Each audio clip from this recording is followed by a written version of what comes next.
that was the only way I could actually make myself happy. So that was what I was doing. Even though I had like a very supportive friends, it was more of like finding myself and trying to navigate my life through that difficult situation that I'm in. So as a girl, as a girl, especially when you don't have that support from anywhere, it's hard. You have to fend for yourself. So I realized that everybody is just looking out for themselves. Nobody gives a damn about you. Nobody try to how will I say, try to know what you're doing or try to support you one way or the other, financially or physically or anything at all, or advice. Nobody does that. So I started, I first came to the UK through school. So there was like a school excursion that we went to.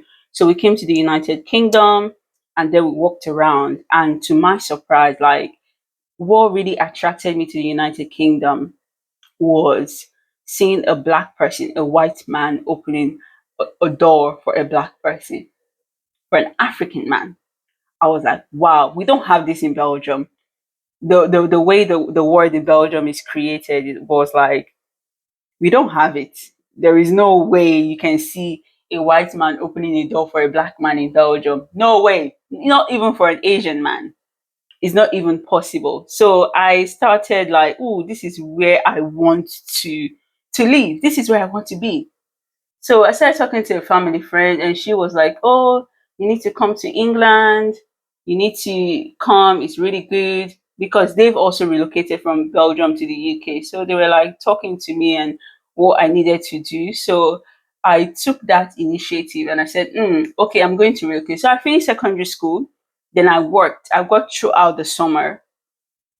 I worked my ass off. So I worked for like 2 months and saved the money for 2 months. I bought my ticket. I did what I needed to do to move. So before moving, I was dating my daughter's father. I was dating my daughter's father before I moved to the UK. I was like, no relationship will come in between my education. Who are you? Like, what man are you that you tell me, oh, because I'm in love with you, I have to give up my education because of you? So nobody can tell me what I need to do for love. I cannot give up my education for love for any man. Never. Never in the history will I ever give up my dreams for a man. But in nada.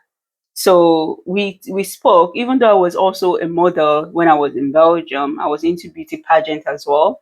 But I'm like, there are opportunities out there for me to explore myself. I can build my career. I can become a medical doctor. That was my goal. My goal was to become a medical doctor.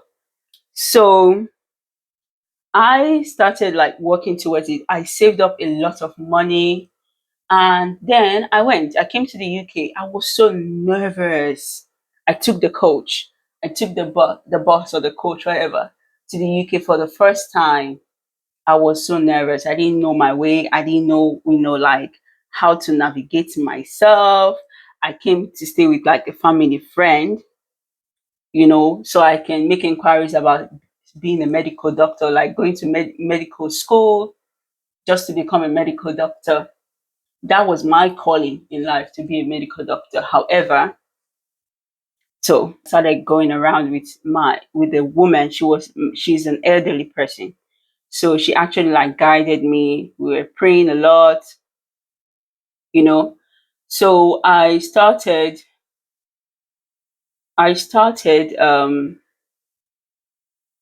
going around making inquiries or how I can get entry to the university that I wanted to go to. So they said that I couldn't go to the university because of my Belgium degree, that I needed to get like the English one. So that was really hard. Okay, let me go to college and do the English. So it doesn't matter. I can do my English and maths, my GCSE.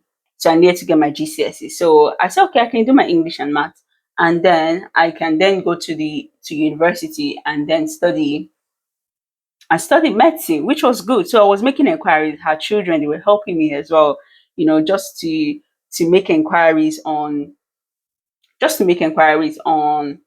what I wanted to study or what I wanted to become. So it was like a process. So I bought my desk, I bought the things that I need. I was, helping myself, trying to navigate myself as well. But not knowing that, ah, mothers. Not knowing that my mom was on the background trying to make me leave. She was trying to make me leave the UK for her own. Like, she didn't want me to stay in the UK. She didn't want me at all. Like, where is the support? It's not like I'm coming here to do something else, or I'm coming here to, oh, is it called, to flirt. I was coming here for my education. Where is the support where I needed it? Where is the support? Ah, God. God, African mothers, African parents, they will just disorient your plans in life. Like, what is this? I don't want to go to school in Belgium. There are so much opportunities here. Why would I want to go to a country that I'm already depressed? I'm not happy. I was like, what is this? Like, giving the lady that I was staying with so much excuses just to push me out of the house. I was so frustrated and very mad. So I decided to go back to Belgium. I cried. I literally cried my eyes out. So I went back and I didn't do it. I didn't want to go to school in Belgium. I was just so frustrated. Like, what am I going to do there? What am I going to, so how am I going to start my life? Sometimes African parents, they don't understand. They don't understand this, especially when they don't have that exposure to certain things. They don't understand. It's just their own interest. So I was like, what do you want me to do now? Now I'm back. What do you want me to do?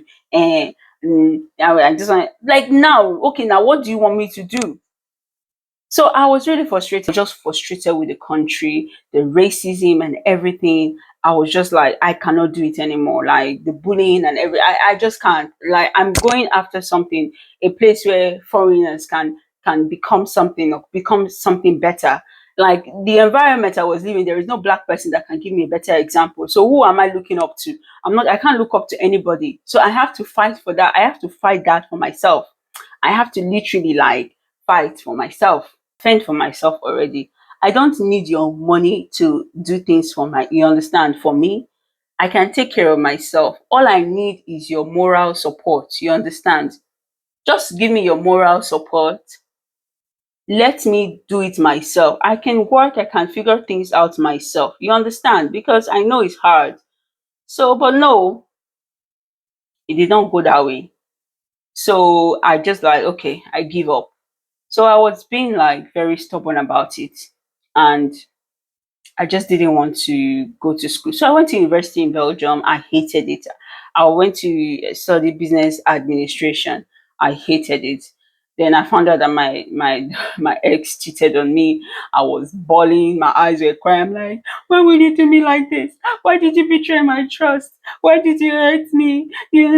Anyways, so I found out that he cheated on me. I'm like, oh, is this what I came back for? I should have just stayed in the UK now. I came back to mess. I came back to me. Jesus Christ. So fast forward, I realized that the only way for me to come back to the UK was to actually leave my mother's house. That if I do not leave, I will not be able to achieve the things that I wanted to achieve in life. So I had to leave.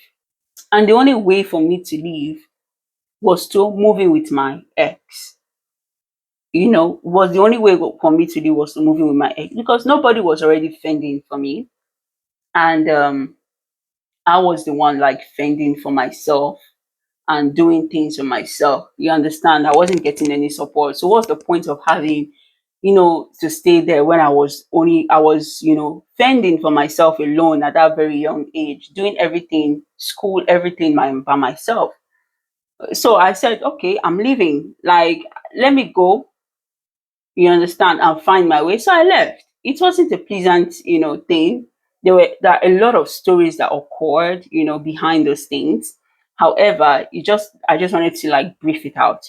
So I had to leave.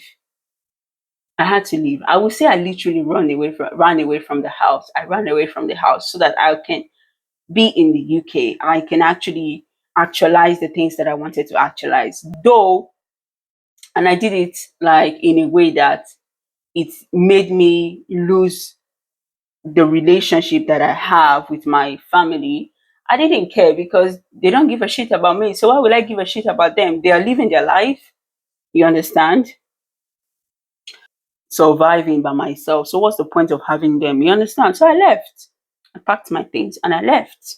to find my own path, to find my own way in life, because I'm an ambitious person. I need to achieve certain things. And I see, if you delay me, you understand, like you delay me in the things that I want to achieve in my life, I will cut you off, regardless of who you are, whether you are my family, or you understand, or you are stopping me from achieving the things that will make my life better. It's not like I'm a wayward child or something like that, or I go out of my, no, I am not. I know what I want. I will cut you off. Like finding our own path and doing the things that we love, even though it wasn't easy with Daily and everything. We were working together to achieve our goals. You get. So leaving Belgium was actually the best thing that has ever happened to me. The best thing that happened to me in my life. Leaving that country, leaving to find my way. And I know that, oh, people will say, oh, the way that you did it is not good, and then you disobeyed them. I don't care. I don't care who you are. I don't care if you are my father.